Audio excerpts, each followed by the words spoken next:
Big TV భక్తి సమాచారం WhatsApp ఛానల్లో జాయిన్ అవ్వండి. అన్ని విశేషాలు ఎప్పటికప్పుడు తెలుసుకోండి. Namaskaram Sadhguru. So we have an Indian tradition of like going to priest for a baby's name. So and also when people start believing in some other religion, they change their name. So I have this question that has a person's name like does a person's name have an influence on what he becomes?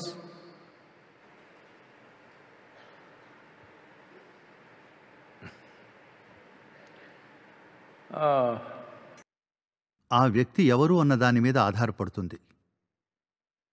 మనం మన పిల్లలకి పేరు పెడుతున్నప్పుడు ఏదైనా మంచిది ప్రభావితం చేసేది పెట్టాలనుకుంటాం.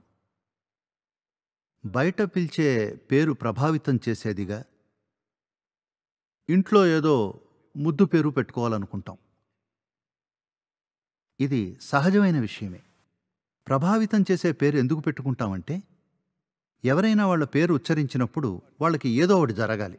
ఎందుకంటే మీ పేరు మీ గురించే కాదు, అది పిలుస్తున్న వారిపై కూడా ప్రభావం ఉంటుంది. ఎందుకంటే పిలుస్తున్నది వాళ్లే కదా, మీరు కాదు.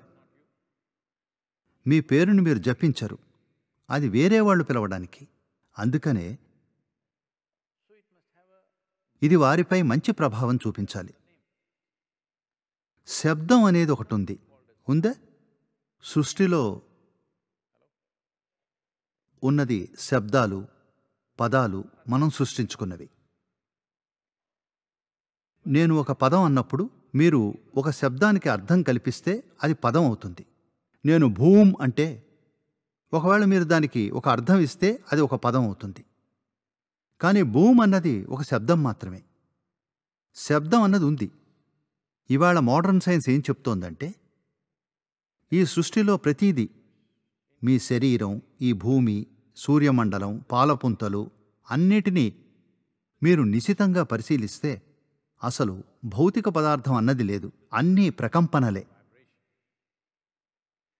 ఎక్కడైతే ఒక ప్రకంపన ఉంటుందో అక్కడ ఒక శబ్దం ఉంటుంది. అది మీకు వినిపించే స్థాయిలో ఉందా లేదా అనేదే ప్రశ్న. కొన్నిటిని మీరు వినగలుగుతారు, కొన్నిటిని మీరు వినలేరు. లేదంటే ప్రస్తుతం ఈ సృష్టి అంతా విపరీతమైన శబ్దం చేస్తూ ఉంది. మీకు వినబడ్డం లేదది, ఎందుకంటే మీ వినికిడి సామర్థ్యం కొంతవరకే కాబట్టి. మీరు ఉచ్చరించే ప్రతి శబ్దానికి ఒక ప్రకంపన ఉంది. ప్రకంపన అనుకూలమైంది అవ్వచ్చు, ప్రతికూలమైంది కావచ్చు. మన సంస్కృతిలో మీ పిల్లలకు ఎలాంటి శబ్దాలను ఉచ్చరించాలన్నది మనం తెలుసుకున్నాం. ఈ రోజుల్లో మీరు కుక్కు, బువ్వు, ముమ్ము అని పిలుస్తున్నారు.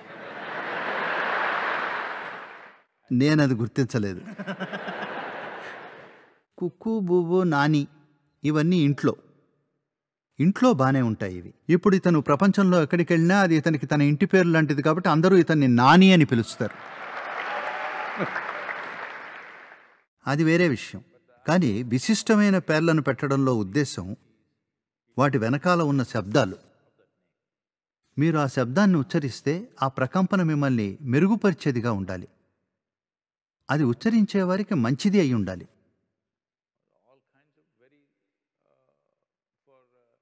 ఇతర దేశాల వాళ్లకు ఇది పలకడం కష్టం కావచ్చు, కానీ ఎంతో విశిష్టమైన ప్రభావం ఉంటుంది. శబ్దాలకు, ప్రకంపనలకు ప్రభావం ఉంటుంది. ఇప్పటికీ ఎవరైనా ఈ స్పృహ కలిగిన వారుంటే, నేను ప్రతిరోజు ఎన్నో వేల మంది పిల్లలకు పేర్లు పెడుతున్నాను.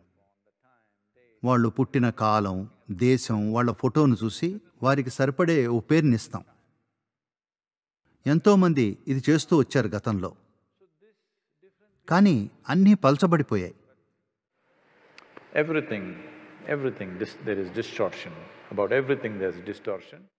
ఈ కాలంలో ఇంకా పిల్లలు పుట్టకముందే వారికి పేరు పెట్టేస్తున్నారు.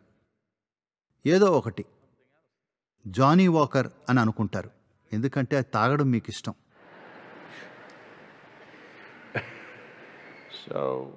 కాలం మారిపోతోంది, కానీ సృష్టి మారలేదు. సామాజిక పరంగా కాలం మారింది అంతే. సృష్టిపరంగా ఎందులోనూ మార్పు లేదు. ప్రకంపనలు అంటే ప్రకంపనలే. మీ మీద ప్రభావం ఉండక తప్పదు. మంచి ప్రభావాలు, చెడ్డ ప్రభావాలు ఉంటాయి మీ మీద. అన్నిటినీ నిర్ణయించేది అదేనా అంటే కాదు. మీకు ఎటువంటి పేరున్నా మీరు చక్కగానే జీవించవచ్చు.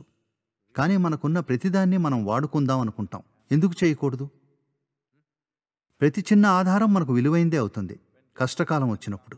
ప్రతిరోజు మీ పేరు శివ అనుకోండి. ప్రతిరోజు మీ పేరు శివ శివ అని పిలవాలి. మీరు ఆయన గురించి ఆలోచించకపోయినా మిమ్మల్ని చూసే శివ అంటున్నాం. మనం కుక్కలకు కూడా అలాంటి పేర్లు పెడతాం. ఈ రోజుల్లోనే ఇంగ్లీష్ వాళ్ళ వల్ల చాలా కుటుంబాల్లో చూశాను ఇలా. ఏదో పిచ్చి వాళ్ళకి వాళ్ళ పేర్లు దేశీయంగానే ఉంటాయి. వాళ్ళ కుక్కలకి మాత్రం ఫారెన్ పేరుంటుంది. ఇదంతా ఎందుకంటే పెంపుడు కుక్క ఉండడం అన్నది ఇంగ్లీష్ వాళ్ళ నుంచి నేర్చుకున్నది. వాళ్ళు కుటుంబాల నుంచి దూరంగా ఉండడం వల్ల ఒంటరితనంతో కుక్కని కుక్కు బొబ్బు అని ప్రేమించడం మొదలుపెట్టారు. మనకి కుక్కలు, ఆవులు, జంతువులు అన్నీ ఉండేవి ఇంట్లో. I have one, Guruji. His name is Subramaniam. It's a beagle, Subbu. I did a film called Everyday Subramaniam, so I renamed him Subramaniam. Subrahmanyam మంచి పేరే. మనం అన్నిటికీ అలాంటి పేరు ఎందుకు పెట్టేవాళ్ళం అంటే మనం ఆ పేరు ఉచ్చరించాలి కాబట్టి. ప్రతిరోజు ఏదో ఓ విధంగా మనకు ఉపయోగపడే శబ్దాలను మనం ఉచ్చరించాలని. Thank you very much.